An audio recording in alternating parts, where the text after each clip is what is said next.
పెట్టుబడుల వేట లండన్లో మంత్రి నారా లోకేష్ రోడ్ షో. పెట్టుబడుల వేటలో భాగంగా రాష్ట్ర విద్య, ఐటీ, ఎలక్ట్రానిక్స్ శాఖల మంత్రి నారా లోకేష్ యూకే రాజధాని లండన్ వెళ్లారు. రాష్ట్రంలో పెట్టుబడులు పెట్టేలా అంతర్జాతీయ దిగ్గజ సంస్థలను ఒప్పించడం ఆయన పర్యటన ప్రధాన లక్ష్యం. ఆయా సంస్థల అధినేతలతో సమావేశమై సీఎం చంద్రబాబు నేతృత్వంలో ఏపీలో అమలు చేస్తున్న పెట్టుబడుల పారిశ్రామిక అనుకూల విధానాలను వివరించి సానుకూల స్పందనతో వారిని రాష్ట్రానికి రప్పించడమే ధ్యేయంగా మంత్రి లోకేష్ లండన్ చేరుకున్నారు. ఈ క్రమంలో విశాఖలో నవంబర్ 14-15 తేదీల్లో ఏపీ ప్రభుత్వం ప్రతిష్టాత్మకంగా నిర్వహించనున్న పార్ట్నర్షిప్ సమ్మిట్ 2025లో పాల్గొనాల్సిందిగా గ్లోబల్ లీడర్లను ఆహ్వానిస్తూ మంత్రి లోకేష్ మంగళవారం రాత్రి లండన్లో high profile investors road show నిర్వహించారు. Institute of Directors Pall Mall convention వేదికగా మంగళవారం రాత్రి 7 గంటలకు ఈ రోడ్ షో ప్రారంభమైంది. ఇందులో UK deputy high commissioner Sujit Ghosh, Tech Mahindra Europe విభాగం president Harshal Asnani, ICICI bank UK విభాగం CEO Raghav Singhal, APIIC vice chairman MD Abhishek Kishore తదితరులు పాల్గొన్నారు. ఈ కార్యక్రమంలో గ్లోబల్ ఫండ్, మ్యానుఫ్యాక్చరింగ్ కంపెనీలు, సర్వీస్ ప్రొవైడర్ కంపెనీలకు చెందిన 150 మంది సీఈఓలు, సీనియర్ ఎగ్జిక్యూటివ్లు పాల్గొన్నారు.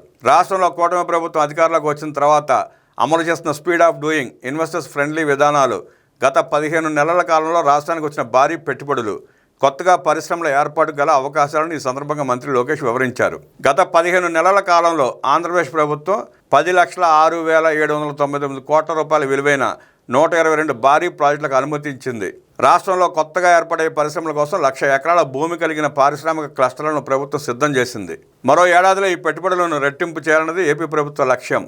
లండన్ రోడ్ షోలో ఆంధ్రప్రదేశ్లో పెట్టుబడులకు ఉన్న సానుకూల అవకాశాలపై మంత్రి లోకేష్ పవర్ పాయింట్ ప్రజెంటేషన్ ఇచ్చారు. అలాగే ప్రఖ్యాత సంస్థలైన హిందూజా, రోల్స్ రాయ్స్ వంటి గ్రూపులతో ప్రత్యేక సమావేశాలు, గ్లోబల్ బిజినెస్ లీడర్లు, పెట్టుబడిదారులతో ఫైర్ సైడ్ చాట్ నిర్వహించారు.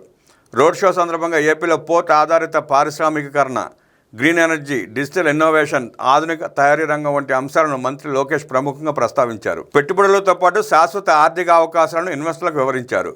రోడ్ షోలో Ericsson, Bank of America, Cyient, Ivanti global, AA OpenSec, London chamber of commerce and industry వంటి దిగ్గజ సంస్థల ప్రతినిధులతో పాటు ఇతర పరిశ్రమ ప్రముఖులు కూడా హాజరయ్యారు. నవంబర్లో జరిగే పార్ట్నర్షిప్ సమ్మిట్కు రావాల్సిందిగా గ్లోబల్ కంపెనీల సీఈఓలు, పాలసీ మేకర్లు, ఇండస్ట్రీ లీడర్లను మంత్రి లోకేష్ ఆహ్వానించారు. ట్రేడ్, టెక్నాలజీ, స్థిరమైన వృద్ధి అంశాలపై లండన్ రోడ్ షోలో కీలక చర్చలు జరిగాయి.